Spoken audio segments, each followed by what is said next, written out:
Cuarto mandamiento, honrarás a tu padre y a tu madre. Y voy a comenzar por un texto bíblico, que es del Nuevo Testamento, de San Pablo a los Efesios, que es un texto, Efesios 6, 1, 14, que resume muy bien, ¿no?, lo que pide la moral cristiana en la relación padre-hijos. Dice: hijos, obedeced a vuestros padres en el Señor, porque eso es justo. Honra a tu padre y a tu madre. Es el primer mandamiento al que se añade una promesa. Te irá bien y vivirás largo tiempo en la tierra. Padres, no exasperéis a vuestros hijos, criadlos educándolos y corrigiéndolos según el Señor. Bueno, es un texto de San Pablo que resume muchas cosas. Y cita el texto del Deuteronomio. Honra a tu padre y a tu madre. Bueno, ¿qué es eso de honra? ¿Qué es eso de honra, no? Se habla de honrar, viene de honor. ¿Qué significa el honor? El honor se refiere a el peso, el valor, la consistencia de la realidad. Esto tiene honor, significa esto tiene peso, tiene consistencia. No es como a veces pensamos, que la palabra honor, honrar, se refiere a meras formas exteriores, que a veces lo entendemos de esa forma. No, honrar no es mantener las formas, sino se refiere a reconocer la verdad de la vida. Reconoce la verdad de la vida, dale valor, hónralo, a eso se refiere. Por ejemplo, honrar a Dios significa reconocer su realidad, caer en cuenta de su presencia, darle el puesto debido, ¿no?, en la existencia.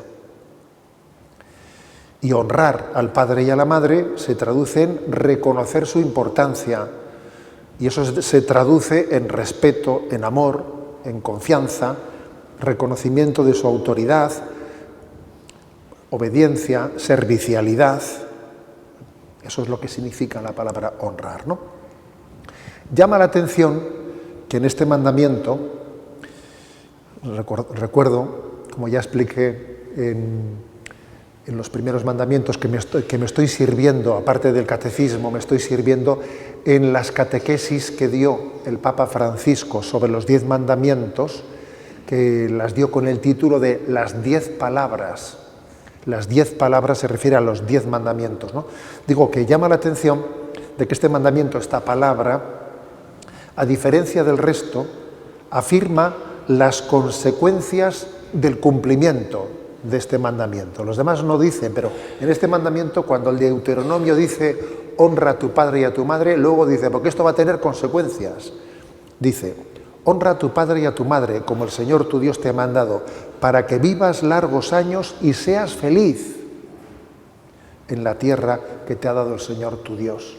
Curiosamente dice, este mandamiento te va a hacer feliz, te va a hacer feliz. La palabra felicidad aparece en el Decálogo solamente con el 4.º mandamiento, y es en referencia a esa relación padres-hijos. Bueno, vamos a ver por qué dice eso de que este mandamiento nos hace felices. En el punto 2200 del Catecismo de la Iglesia Católica podemos leer: la observancia de este mandamiento procura, con los frutos espirituales, también frutos temporales de paz y de prosperidad. Y al contrario, la no observancia de este mandamiento entraña grandes daños para las comunidades y las personas humanas. Tenemos muchos datos sobre las consecuencias catastróficas que se generan en las familias cuando no existe esa relación paterno-filial buena. Cuando una familia está desestructurada o simplemente no hay referencia paterna o materna. Hay muchos datos. Por ejemplo, la incidencia en el fracaso escolar. Claro, muchas veces hay un fracaso escolar tremendo, pues porque el niño en casa no tiene una referencia de una familia o de una relación paterno-filial normalizada, ¿no? Incluso, fijaros, incidencia en la salud mental. Preparando esto vi unas estadísticas del Reino Unido, donde pues, los adolescentes que son acogidos en instituciones que les educan por carencia de familia, tienen un índice de riesgo de suicidio o de autolesiones 7, 8 veces superior a un niño que vive en una familia. Vamos, es una diferencia de riesgo de salud mental tremenda, la carencia de familia, ¿eh? Porcentaje, fíjate, tú vete a una prisión y haz una encuesta sobre qué tanto por ciento de los reclusos no han tenido la figura del padre o no han tenido relación paterna. Bueno, un tanto por ciento altísimo. O sea, las consecuencias de que no se viva esa relación paterno-filial como lo pide el cuarto mandamiento afectan no solo a que Dios te lo apruebe o no te lo apruebe, afectan a tu felicidad, ¿no? A día de hoy, por mucho que se hable del estado del bienestar, tenemos que tener claro que no es el Estado el que proporciona los principales cuidados a los niños y a los mayores. No es el Estado, es la familia la que proporciona los verdaderos cuidados, ¿no? El mejor estado del bienestar es una familia estable.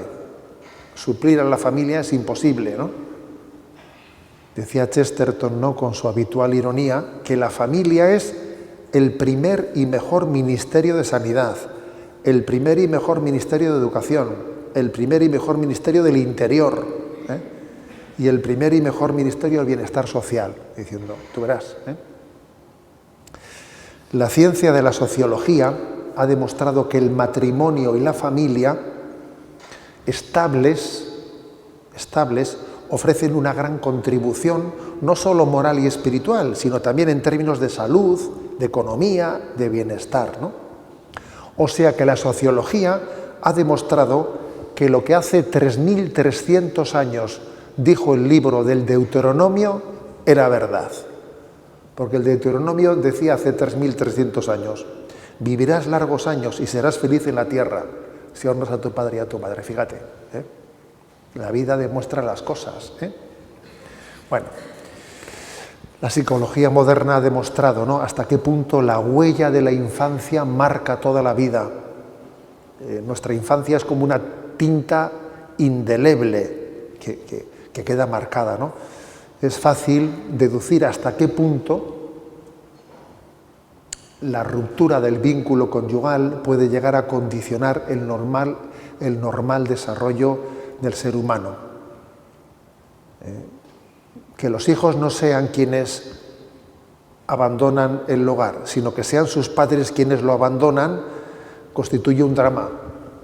Porque lo normal es que sea el hijo el que deje el hogar, no que sea el padre o la madre la que se vayan, tú, claro. Añadamos a lo anterior que estamos viviendo en una cultura que reivindica el individualismo como un ideal. Eso es un problemón. Estamos en una cultura en que el individualismo es exaltado, es la exaltación del yo. Y esa exaltación debilita, si cabe más, ¿no?, los valores familiares, los vínculos sociales, empobreciendo el tejido comunitario y dejando al individuo vulnerable y solo, ¿no? Solo. Desde esta perspectiva cristiana, para nosotros, en esta cultura tan individualista, el gran valor que queremos custodiar y promover es el de la comunión. Es decir, la comunión es la capacidad de pertenecer a una familia, ¿no?, la capacidad de amar, la capacidad de tejer vínculos duraderos. Nosotros creemos que la plenitud humana se alcanza cuando uno da el don de sí para procurar la comunión con Dios y la comunión entre nosotros, ¿no? O sea, por una parte, la cultura contemporánea subraya la autonomía del hombre como valor supremo, ¿no? Y nosotros, sin embargo, decimos la comunión. A ver, digamos una cosa. que la comunión y la autonomía no son contrapuestos, ¿no? Entre ellos se necesitan para el desarrollo pleno. Pero claro, es evidente que nuestra cosmovisión, que la cosmovisión va a cambiar dependiendo de en cuál de los dos pongas tú el acento. Si el hombre tiene que ser autónomo o el hombre tiene que vivir en comunión. La cuestión no es tanto elegir entre autonomía o comunión, sino discernir cuál está ordenada a la otra. Nosotros creemos que la autonomía del hombre está ordenada a la comunión, no a la inversa, ¿no? Bien, y dicho esto, sabemos bien que nuestros discernimientos no suelen partir de escenarios idílicos, sino que partimos de escenarios problemáticos. O sea, que a la hora de vivir el cuarto mandamiento, lo lógico es que siempre sea con problemas. Una familia idílica en la que todo sea fácil, etcétera, pues hombre, pues no suele ser el caso, ¿sabes? Mientras que estemos en esta vida, las cosas siempre son con turbulencias, con turbulencias. Entonces se suele hablar de modelos o tipologías de familias según dos parámetros. Un parámetro es si en la familia se transmiten valores y se educan con ideales objetivos. Si una familia transmite ideales objetivos, ¿no? Y el segundo parámetro es si la familia sabe manejar las tensiones que se producen. Entonces, esos dos parámetros, ¿cómo se conjugan? Transmitir valores objetivos y manejar las tensiones, porque claro, las cosas no son tan fáciles. ¿Cómo conjugar ambas cosas? Dependiendo de cómo se manejen estos dos parámetros, hay 4 tipos de familias, 4 tipologías de familia. La primera, la familia equilibrada, que es la que propone y transmite pautas y valores objetivos para educar, ¿no? Y al mismo tiempo maneja bien las tensiones que se crean dentro de la familia. Sabe conjugar ambas cosas, ¿no? La potestad de los padres, es decir, que, a ver, la autoridad la tiene el padre, la potestad de los padres la saben acompañar de la autoridad moral, porque no vale con tener potestad, hay que ganarse la autoridad moral. En la familia equilibrada el padre no solo reivindica aquí el que mando soy yo, sino que además va ganándose la autoridad moral, ¿no? O sea, tiene un ejemplo de vida convincente. Se ha ganado la autoridad moral. No solo exhibe sus galones. Los hijos reconocen, ¿no?, ese amor de sus padres y aunque tengan las naturales resistencias por su rebeldía, por la pereza, etcétera, existe un equilibrio entre autoridad de los padres y paciencia con los hijos. O sea, esa es la familia equilibrada. Pues ser capaces de integrar las dos cosas, autoridad y paciencia. Pero luego existe otro modelo de familia, que no es la familia equilibrada, sino que es, digamos, la familia represiva. La familia represiva es la que sí se dan pautas objetivas para educar, pero no se sabe manejar las tensiones.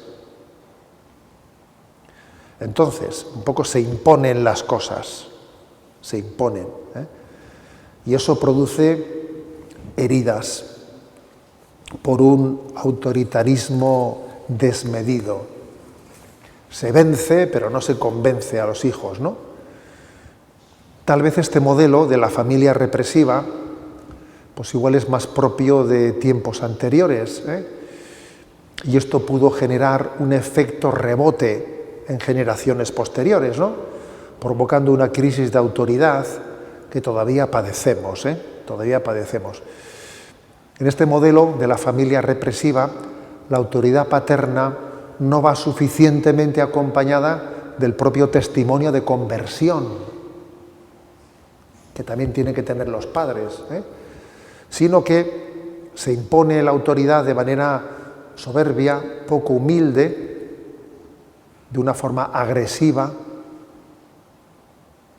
Y aunque parezca que se ha conseguido una educación recta, en realidad se han generado heridas y no se ha educado correctamente.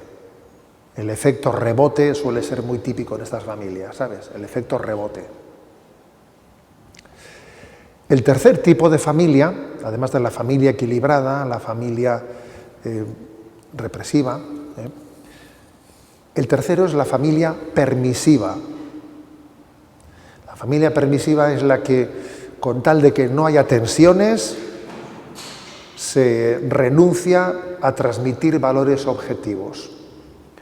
Lo de por la paz una Ave María, que eso lo entendemos todos muy bien, por la paz una Ave María. Con tal de que no haya problemas, que haga todo el mundo lo que quiera, ¿sabes? Aceptamos las cosas como sean, renunciamos a corregir y así evitamos crear tensiones. Pues venga. Yo creo que posiblemente sea el modelo más frecuente en nuestros días, el de la familia permisiva. Y en el fondo, claro, se disfraza de cariño, de amor, sí, pero no se educa, no se educa. Es una acomodación muy escondida a los egoísmos propios, ¿no? Se traduce en una especie de pactos de egoísmo. Ni yo te reprocho a ti, ni tú me reprochas a mí, cada uno con sus egoísmos, ¿sabes? ¿No? Y aquí convivimos todos, ¿no? Eso sí, con mucho cariño, ¿sabes? Sí, con mucho cariño, pero allí no se educa. Pero en realidad, detrás de esa familia permisiva hay un amor inmaduro que se conforma con un ideal muy bajo. Y el ideal es que mis hijos no me rechacen, que no tenga problemas con mis hijos, ¿no? Y además, en la medida que los padres renuncian a proponerles ideales claros a sus hijos, van poco a poco rebajando sus ideales. Uno va rebajando sus ideales y no los propone. Es ese famoso refrán de que si no vives como piensas, acabas pensando como vives. Claro, vas rebajando tus ideales porque, claro, te vas acomodando a la situación. Al final ya no piensas como pensabas al principio. Y se convierte eso en una familia light, en la que los padres solo intervienen para templar conflictos, ¿no? Refleja falta de esperanza y al final pérdida de ideales. Y el cuarto tipo de familia es la familia caótica, la caótica, en la que ni se transmiten valores objetivos ni tampoco se saben manejar las tensiones, ni una cosa ni la otra, ¿no? Suele ser un modelo de familias conflictivas en las que se viven tensiones tremendas, en las que se enfrentan por tonterías, se matan pulgas a cañonazos, ¿no? Y luego te tragas un camello, te tragas un camello y luego matas pulgas a cañonazos, diciendo, a ver, estamos montando un lío por una tontería que convenía no hacerle caso, y luego a un tema gravísimo no le estás dando importancia. Eso es una familia caótica. Es frecuente que los miembros de estas familias sean herederos de malas experiencias en sus familias de procedencia, lo cual ha generado desequilibrios, y de aquello de lo que fuiste víctima acabas tú convirtiéndote en verdugo con los demás. A veces pasan esas cosas, ¿sabes? Fuiste maltratado y te conviertes en maltratador. Y a veces se mezclan aquí otros factores de que si alcohol, infidelidades y bueno. Obviamente no. Con respecto a esto último, es fundamental abordar la sanación de las heridas de nuestra vida para que no ocurra que yo termino reproduciendo las heridas de las que he sido víctima, ¿no? Entonces, estos son los cuatro modelos de familia. Como es obvio, para vivir bien el cuarto mandamiento, tenemos que intentar formar parte de la familia equilibrada, claro. En la familia equilibrada es en la que el cuarto mandamiento casi se vive de una manera espontánea. frente a esa familia represiva, a la permisiva, a la caótica. Es mucho más fácil vivir el cuarto mandamiento en ese modelo de familia. En las otras, la cosa es complicada, ¿sabes? Es complicada. Ahora bien, aunque ese sea el ideal, eso no quiere decir que el cuarto mandamiento solo rija en esa familia, ¿sabes? Rige en las 4. El cuarto mandamiento es para todas las situaciones, ¿no? Nos toca predicar el cuarto mandamiento no solo en las situaciones ideales, sino en las circunstancias complicadas también. La Iglesia sabe también abordar las situaciones complicadas y de hecho la Iglesia llega a aconsejar a veces la interrupción de la convivencia, ¿no? Cuando menos temporalmente en un matrimonio, cuando ve que la convivencia hace daño a los hijos, ¿no? Esto no tiene que ver nada con el divorcio, por supuesto, pero sin tener que ver nada con el divorcio a veces sí que se da el consejo prudente de que igual una convivencia se interrumpa, porque puede estar haciendo más daño, ¿no?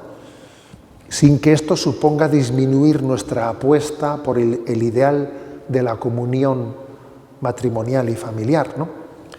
Es decir, que el cuarto mandamiento no deja de regir en las situaciones complicadas. Es más, es cuando es más necesario. Vivir el cuarto mandamiento en medio de las heridas familiares, ¿no? De hecho, el cuarto mandamiento no se funda en la bondad de los padres, ni en que estos sean perfectos. Tampoco se funda en que los hijos vayan a responder perfectamente a la educación que le den sus padres, no. Este mandamiento le pide a los hijos honrar a sus padres, independientemente de la altura moral que tengan sus padres. Obviamente les va a ser mucho más fácil a los hijos honrar a sus padres si sus padres son santos, claro, eso es obvio, ¿no? Y les pide a los padres entregarse a sus hijos independientemente de la altura moral de sus hijos. Lo cual supone, ¿no?, compartir de la convicción de que para alcanzar esa plenitud, esa vida plena y feliz, se requiere el reconocimiento justo del puesto de los padres y de los hijos en nuestras vidas. Mis padres tendrán problemas, pero son mis padres. Y estos hijos tendrán problemas, pero son mis hijos. Eso es un punto clave. El ser capaz de descubrir la verdad de lo que uno recibe de los padres, más allá de sus virtudes o de sus defectos, ¿no? Esto es clave para los hijos, ¿no?, que pueden estar heridos por circunstancias dolorosas de la infancia, pero si a pesar de los problemas reconocen, pero de mis padres yo he recibido muchos bienes, solo así podrán dar la vuelta a las heridas, ¿no?, y reconducir su vida por el camino de la reconciliación.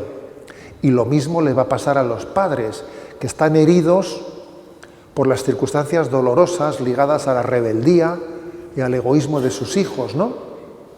Pero que sin embargo dice, bueno, pero son mis hijos y por el camino del perdón estoy llamado, ¿no? Estoy llamado pues a vivir ese cuarto mandamiento, ¿no?, a perdonar a mis hijos en las cosas que también me hayan podido ofender. Además es típico que exista como una especie de proceso en los hijos y en los padres. Por ejemplo, en los hijos, cuando somos pequeñitos, idolatramos a nuestros padres. Nuestros papás son lo mejor del mundo, ¿no? Porque mi papá, porque mi mamá. Luego viene la adolescencia y viene la crisis. Y en la adolescencia, de repente, esa imagen idolatrizada que has hecho de tus padres, empiezas a buscarle pegas a todo y ves los defectos que tienen y los que no tienen también, ¿sabes? Porque eso es propio de la adolescencia, ¿no? Pero obviamente si se van superando las etapas adecuadamente, luego viene también un momento de la reconciliación, en el cual uno tiene que aceptar a sus padres con sus límites, pero reconocen ellos todo el bien que ha recibido, ¿no? Y algo parecido pasa también con los padres hacia los hijos, que en un primer momento idílico, cuando van a ser padres, se imaginan una educación maravillosa, luego van sufriendo por las contradicciones de la vida, luego se frustran por los fracasos, ¿sabes, no? Y luego finalmente se tienen que purificar del amor propio y tienen que entender que no porque las cosas no han salido como yo hubiese soñado, yo voy a dimitir. No, yo no voy a dimitir, yo voy a seguir siendo padre y voy a seguir transmitiendo lo que pueda en esta vida, ¿no? Voy a continuar educando de manera diferente, igual a la que había soñado, pero voy a estar siendo siempre una referencia para mi hijo. O sea que es normal que haya como un proceso de purificación de la imagen que los hijos tienen del padre y la imagen que los padres tienen del hijo. Pues bien, para poder culminar este proceso de reconciliación entre padres e hijos, es clave, es muy importante entender que este mandamiento, el cuarto mandamiento, en última instancia nos orienta hacia Dios, que es la fuente de toda paternidad. Solo en Él, solo en Dios, se manifiesta el verdadero Padre. Y solo en Jesucristo se manifiesta el verdadero Hijo. El enigma de nuestra vida es descubrir que Dios nos prepara para una vida de hijos de Dios. Y mi familia me ayuda para eso. Mi familia es el lugar en el que yo descubro la vocación que Dios quiere para mí. No puedo esperar de mis padres lo que solo Dios me puede dar. A veces algunos se frustran con sus padres. Oye, tus padres no son Dios, ¿sabes? Tú no esperes de tus padres lo que solo Dios te puede dar, ¿sabes? Es que igual te has equivocado en lo que estás esperando de tus padres, Como tampoco puedo esperar de mis hijos lo que solo Jesús puede darme. En el fondo, la familia remite a Dios. El cuarto mandamiento remite a la obediencia a Dios. Es entonces cuando podemos llegar a descubrir las contradicciones que vivimos en esta vida, incluso nuestras heridas, en vez de como un fracaso, oye, como una potencialidad. Mira, los problemas que ha habido en mi familia, las heridas que ha habido, en vez de un fracaso, pues Dios igual se ha servido de ellas para que yo conozca cómo Dios me va a curar y cómo Dios me va a sanar, ¿no? Dice el Papa, comentando esto, igual tenemos que dejar de centrarnos en ¿por qué me ha pasado esto a mí? Para empezar a pensar de otra manera. ¿Para qué ha permitido Dios que esto ocurra en mi vida? ¿En favor de quién? Los problemas que yo he tenido, ¿en favor de quién tienen que revertir, no? Dios ha permitido la historia de mi vida con problemas, pero Dios ha querido que de esa manera yo me convierta en una historia de salvación para los demás. Si yo he tenido problemas en mi vida, es para aprender de esos problemas y para que así yo pueda ayudar a los demás.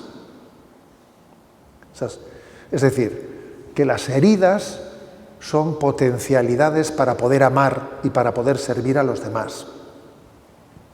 Cuando uno entiende esto, es cuando puede honrar a sus padres y amar a sus hijos, incluso en los casos difíciles. Incluso en los casos difíciles. Acogiendo misericordiosamente los límites de los padres o acogiendo misericordiosamente los límites de los hijos, ¿no? Honrando a quienes nos ha dado la vida. Son mis padres, son mis hijos. Creo que esta es una clave, una clave importante. Bueno, para poder llevar adelante este gran reto de honrar a nuestro padre y a nuestra madre y entregarnos, ¿no?, a la educación de los hijos, diciendo sabiendo que en el fondo es una referencia a la relación con Dios, que los padres en el fondo son imagen de Dios que quiere educar a sus hijos, es muy importante alimentar esa vocación, alimentar la vocación de la paternidad y de la maternidad. Entonces, Dice el Catecismo en el punto 2205, la familia cristiana es una comunión de personas, reflejo e imagen de la comunión del Padre y del Hijo en el Espíritu Santo. Su actividad procreadora y educativa es reflejo de la obra creadora de Dios. Es llamada a participar en la oración y el sacrificio de Cristo. La oración cotidiana y la lectura de la palabra de Dios fortalecen en ella la caridad. La oración cotidiana y la lectura de la palabra de Dios fortalecen en la familia, ¿no?, la caridad. La familia cristiana es evangelizadora y misionera.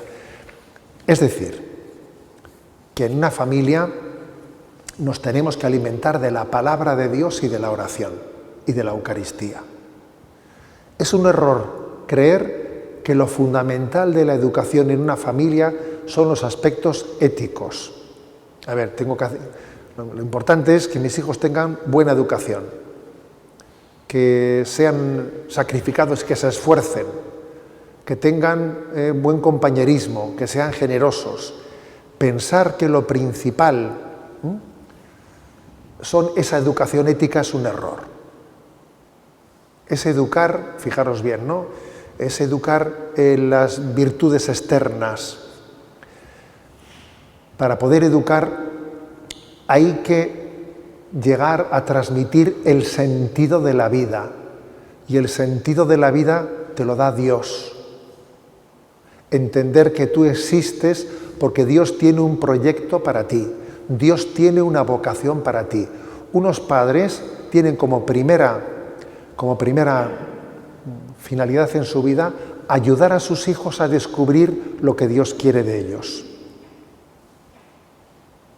Y esto lo mismo se puede decir por la escuela católica. Le escuché a don Luis Argüello, el presidente de la Conferencia Episcopal, en la clausura, en la Eucaristía de la clausura del Congreso que se hizo nacional sobre vocación, dijo: la calidad de la escuela católica se puede medir por su capacidad para ayudar a los alumnos a descubrir la vocación que Dios tiene para cada uno.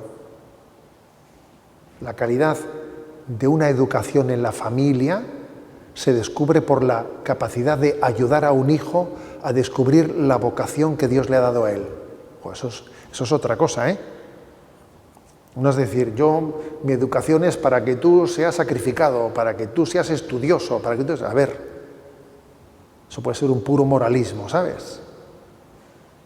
Pero no estás llegando a lo esencial, ¿eh?, a lo esencial. Entonces, por eso también, fijaros, a veces fracasan muchos esfuerzos educativos, porque has intentado transmitir un moralismo, ya, pero no le has llegado a transmitir a tu hijo. Estoy hablando de la familia o de la escuela católica o de todo esfuerzo educativo. No le has llegado a transmitir el sentido de la vida. Estás intentando transmitir normas éticas, pero no ha comprendido el sentido de la vida, no ha comprendido que hay un designio de amor, al cual yo tengo que responder. Y entonces durante un tiempo igual sí se sacrifica, hace cosas, pero luego llega un momento en el que por puro moralismo es muy difícil ser perseverante, ¿sabes? Durante un tiempo en la vida uno cumple el moralismo, pero llega un momento en que se cansa, ¿eh? No sé si habéis escuchado una parábola a este respecto que yo suelo contar algunas veces, y es la parábola de cómo en el mundo anglosajón su deporte favorito, el deporte tradicional ha sido el de la cacería del zorro, ¿no? Entonces, la cacería del zorro, sueltan el zorro y al cabo de un minuto sueltan la jauría de perros y van todos los perros corriendo detrás del zorro y todos corren al unísono. Parece que todos van igual, ¿eh? Ladran, saltan un seto, atraviesan un río. Claro, la cacería se va alargando, se van descolgando perros, se descuelga uno, se descuelga al otro, y al final igual son muy pocos, 2 o 3 los que alcanzan al zorro, todos los demás se han quedado descolgados, ¿no? Entonces la pregunta es, ¿y por qué han sido estos 2 o 3, ¿no?, los que han alcanzado al zorro? porque estaban mejor entrenados, porque eran más jóvenes, porque no sé. Y la respuesta es no, porque son los 2 o 3 perros que cuando soltaron al zorro, vieron al zorro y corrían delante de lo que, detrás de lo que habían visto.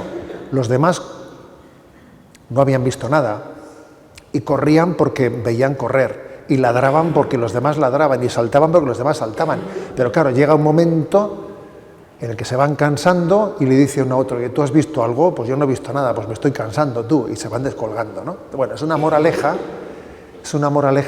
la de esta metáfora, ¿no? Una moraleja que quiere decir que para poder educar bien hay que llegar a ver, o sea, tener la experiencia de qué es lo que persigo. Porque solo por el deber hacer te vas a terminar cansando. Luego en una familia tiene que existir el objetivo de que exista la experiencia de Dios.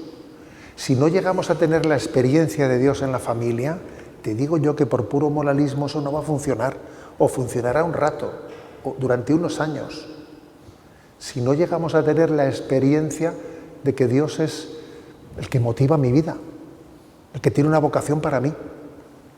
Por eso es tan importante la oración en la familia, que una familia rece unida, que escuche la palabra de Dios, que sepa interpelarse desde la palabra de Dios, que celebre la Eucaristía unida, ¿no? Bueno, es que claro, es tan importante eso. Entonces, señores, ¿no? Entonces, creo que es muy importante que si esto es así, tengamos conciencia de que la vocación familiar es una vocación en la que nos santificamos. En ella nos santificamos, ¿no? Cuidado con plantear una vida espiritual en la que el escenario de mi santificación esté escapándose de la familia. A veces uno pues dice, bueno, pues como en mi familia no tengo nada que hacer porque los de casa no me hacen mucho caso, ¿no? Pues pienso, bueno, pues mi santificación estará, pues no sé, ¿no? Me meto de catequista, ya veis allí compenso lo que en casa, como nadie es profeta en su tierra, me voy, pues eso obviamente es frecuente que ocurra. Pero, sin embargo, bueno, pues es posible que sea muy difícil ser profeta en tu propia casa, en tu propia familia, pero tu santificación está en esa casa, ¿sabes? Está en ella. Está en ella. La famosa frase de Madre Teresa de Calcuta, ¿no? Si quieres cambiar el mundo, vete a casa y ama a tu familia. Si quieres santificarte, vete, ama y déjate transformar, ¿no?, por lo que allí está aconteciendo. Nos santificamos en la vida familiar, en la vida familiar. Leo un texto bíblico bastante relacionado, que es el del Eclesiástico 3:2-6. Dice, el Señor glorifica al Padre en los hijos y afirma el derecho de la madre sobre la prole. Quien honra a su padre expía sus pecados, como el que atesora es quien da gloria a su madre. Quien honra a su padre recibirá contento de sus hijos, y en el día de su oración será escuchado. Quien da gloria al Padre vivirá largos días, obedece al Señor, quien da sosiego a su madre. Es decir, fijaros, dice, curiosamente dice esto, quien honra a su padre expía sus pecados. Yo creo que es un texto maravilloso el de decir, yo me santifico también teniendo paciencia en casa, teniendo paciencia. Lo de sufrir con paciencia los defectos del prójimo se aplica perfectamente también a la propia familia, ¿no? El sabernos amar y querer desde los límites que tenemos, ¿no? Y no digamos nada cuando se da el testimonio, por ejemplo, de cuidar a los mayores en el seno de la familia. Cuando un niño ve cómo se cuida a los abuelos en la familia, está recibiendo la mayor de las lecciones que puede recibir nunca. Eso vale más que todas las correcciones que pueda recibir nunca en la vida. Y obviamente el cuidar a nuestros padres, el cuidar a los enfermos, a los enfermos que puede haber en nuestra familia, nos está haciendo ejercitar la paciencia, nos está haciendo ejercitar las virtudes, nos está alejando de muchas tentaciones que pueden existir en la vida y nos está ayudando a expiar nuestros pecados. Cuando tenemos que volcarnos en los mayores, en los enfermos, en las familias, eso es un escenario de santificación, de santificación.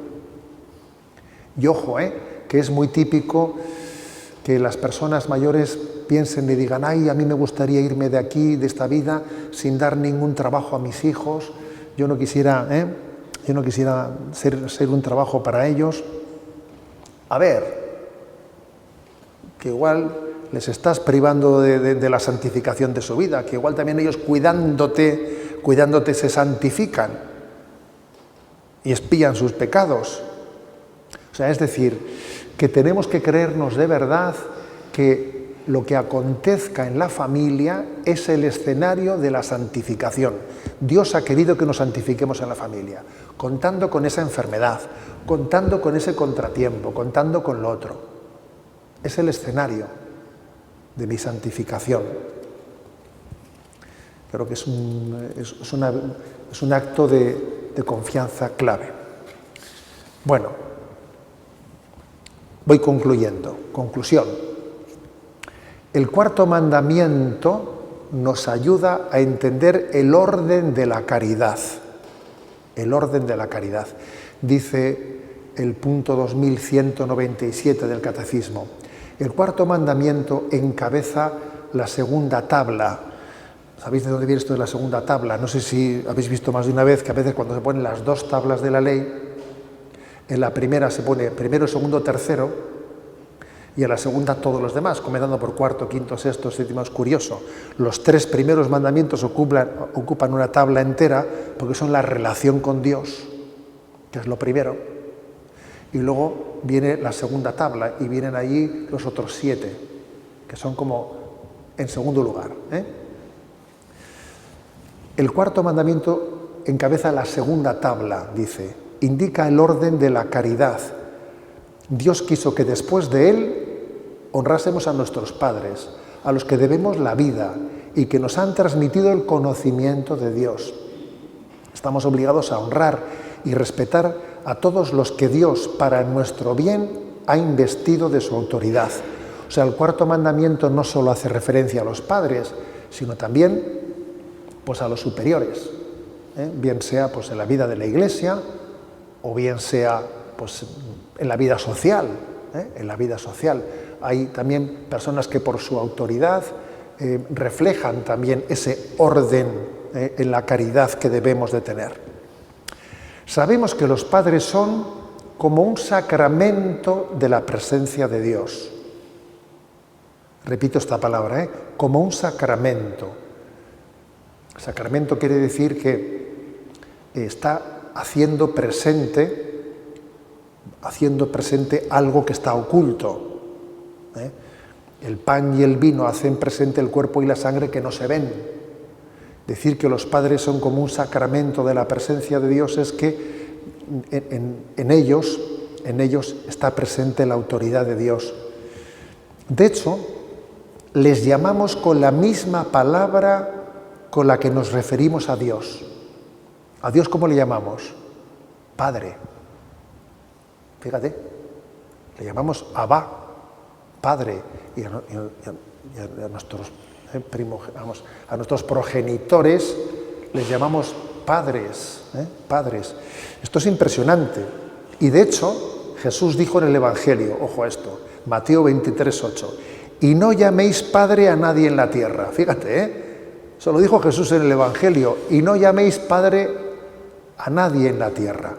Sin embargo, la tradición cristiana no interpretó esto en el sentido literal, sino en un sentido espiritual. ¿En qué sentido? El sentido de esas palabras de Jesús, no llames padre a nadie en la tierra, quiere decir que hay que evitar que nuestra paternidad suplante la paternidad de Dios. Nadie puede arrogarse una autoridad absoluta un señorío espiritual absoluto. Eso solo corresponde a Dios Padre. Por lo tanto, en la manera de ejercer la paternidad tiene que quedar esto bien claro, ¿no? Que nuestra paternidad es sacramento de la paternidad de Dios. La tradición cristiana interpreta padre en un sentido sacramental, en un sentido evocativo. El padre y la madre evocan a Dios, lo evocan, pero no son Dios, claro, lo evocan. Y la Iglesia ha entendido que el Padre Celestial es el origen primero de la vida y de la gracia, y los padres humanos participan de manera secundaria y derivada de la paternidad de Dios. La nuestra es una paternidad y maternidad participativa, participa de Dios. Dice Santo Tomás de Aquino, el nombre de Padre se dice por analogía. Dios es Padre por esencia. El hombre es Padre en cuanto participa de la paternidad de Dios, por analogía. Estamos llamados a ser la sombra de Dios Padre. No sé si conocéis una novela de San José preciosa que tiene el título La sombra del Padre. ¿Qué fue San José para Jesús? La sombra del Padre. ¿Qué están llamados a ser los padres para sus hijos? La sombra del Padre. Nos consuela saber que la providencia de Dios Padre está por encima de nuestros pecados y de nuestras limitaciones. Claro, la verdad es que es una gran... Yo cuando me encuentro con los padres, que estoy haciendo visitas a los colegios, y les hablo de la importancia de qué gran responsabilidad es, ¿no?, ser la sombra del Padre, ¿no? Y les digo, mirad, es que eso también le pasa a un sacerdote, que qué gran responsabilidad para un sacerdote. Le dije, pero lo vuestro es más grave, les digo, porque mira, si a uno no le va bien con un sacerdote, de sacerdote se puede cambiar, pero de padre no. Digo, entonces, lo vuestro es una responsabilidad todavía mayor que la que tiene un sacerdote de ser santo, porque mira, el sacerdote, en el fondo, ya es una mediación, pero puede haber otras, pero los padres son unos, Uno no puede cambiar de padres. Igual de director espiritual sí, pero de padres no. Bueno, entonces, estamos llamados, ¿no?, a ser la sombra del Padre, pero nos consuela, obviamente, nos consuela que por encima de nuestros defectos la providencia de Dios actúa. Actúa. Por ejemplo, ¿no?, Isaías 49:15. ¿Acaso una madre puede olvidarse de su hijo, de su niño de pecho? ¿No tener compasión del hijo de sus entrañas? Pues aunque eso pudiese ocurrir, yo jamás me olvidaré de ti. O sea, es un texto en el que dice, mira, por encima de la paternidad y de la maternidad está la de Dios, que nunca fallará. Y eso es un texto, ¿no?, que en el fondo nos consuela diciendo, Señor, me has dado una gran responsabilidad hacia mis hijos, pero confío en que tú estás por encima de mis limitaciones, ¿no? Fijaros lo que una de las mayores heridas que puede tener un niño, un hijo, es el de descubrir o intuir o sospechar que es un hijo no deseado. ¿Sabes? Cuando alguien sospecha de que yo soy un hijo no deseado, que vine aquí sin ser querido, ¿no?, sin ser querido. Bueno, eso es una herida, madre mía, que es importante abordarla. Y claro, para abordar esa herida, en el fondo hay que caer en cuenta de que para Dios siempre somos hijos deseados. Dios desde toda la eternidad nos ha querido, desde toda la eternidad ha pensado en nosotros. A Dios no se le ha escapado ninguna circunstancia casual, ¿no?, sino que sirviéndose por carambola de las virtudes y de los defectos de las personas, porque Dios es capaz de servirse de virtudes y de defectos de las personas, nos ha querido y nos ha elegido y nos ha dado la vida, ¿no? Con lo cual, pues yo concluiría la explicación del cuarto mandamiento diciendo, ¿no?, que de alguna manera yo creo que cuando un padre, una madre, un hijo, una hija escuchan la predicación del cuarto mandamiento, estamos llamados a convertirnos, a recibir una llamada a la conversión. Yo estoy llamado a convertirme para ser un buen hijo, para aprender de Jesús, amar al Padre. Yo estoy llamado a convertirme para poder tener corazón de Padre misericordioso, corazón de madre misericordiosa, y para así poder, de alguna manera, ¿no?, pues evocar la parábola del Padre misericordioso, ¿no?, del Hijo pródigo, para que así ese encuentro entre padres e hijos pueda realizarse en la medida en que nos convirtamos. Si nos convertimos a imagen de Cristo y a imagen del Padre, pues el cuarto mandamiento será el escenario de nuestra santificación. Gloria al Padre, al Hijo y al Espíritu Santo, como era en el principio, ahora y siempre, por los siglos de los siglos. Amén. Muy bien.